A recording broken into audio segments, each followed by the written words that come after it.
mucho si quería hacer este video y luego me puse a pensar, bueno, ¿será que va a ser útil o no? Porque hablar de organización parece como un tema muy trillado y como que todos lo sabemos. Después me acordé que cuando uno atiende como médico a otro colega médico, la recomendación siempre es no asuma que el otro sabe. Porque a veces uno le dice, bueno, como tú sabes, como tú entiendes, a veces ni hace uno la fórmula médica porque, bueno, tú así compras, etcétera, etcétera. Como que da uno por sentado una cantidad de cosas que de pronto el otro queda como, uy, no, qué pena, yo no sabía eso, pero ¿quién pregunta? O no, de verdad, eso no lo tenía tan claro, pero pues no me dieron como chance a preguntar y todo eso se da pues porque uno está asumiendo que el otro sabe porque tiene la misma profesión. Todo esto entonces me llevó a pensar que hablar de la organización de pronto sí es útil porque en la vida cotidiana y en la consulta veo que la falta de organización es como una de las situaciones que nos enreda mucho en la vida. Entonces, ¿organización en qué?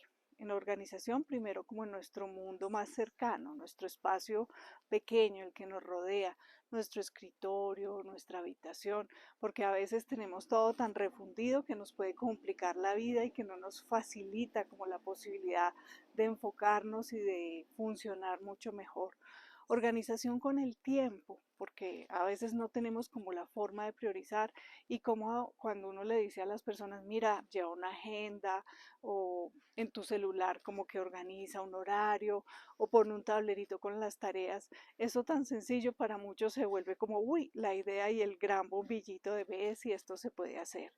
Organización con las finanzas, porque también a veces esto de pasar la tarjeta de crédito, de hacer compras online, de no estar pensando como cuánto estoy gastando, también a veces termina al final del mes siendo un problema cuando llegan todas las cuentas y no alcanza el salario o el ingreso para poder pagar todo esto.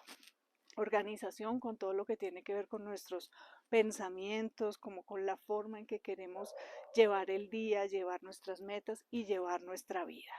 En fin, muchas cosas que podemos estar como pasando por alto dentro de la posibilidad de tener algún método, de tener algo que nos permita una vida más ágil, más organizada y más proyectada.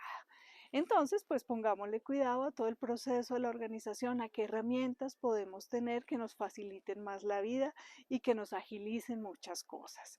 Mándame ideas de lo que a ti te funciona para poder ser mucho más organizado en tu vida. Soy Vicky Pérez, médico psiquiatra. Suscríbete a mi canal, dale like, comparte con las personas a las que tú consideres que les puede ser útil esta información y que tengas un lindo día en armonía.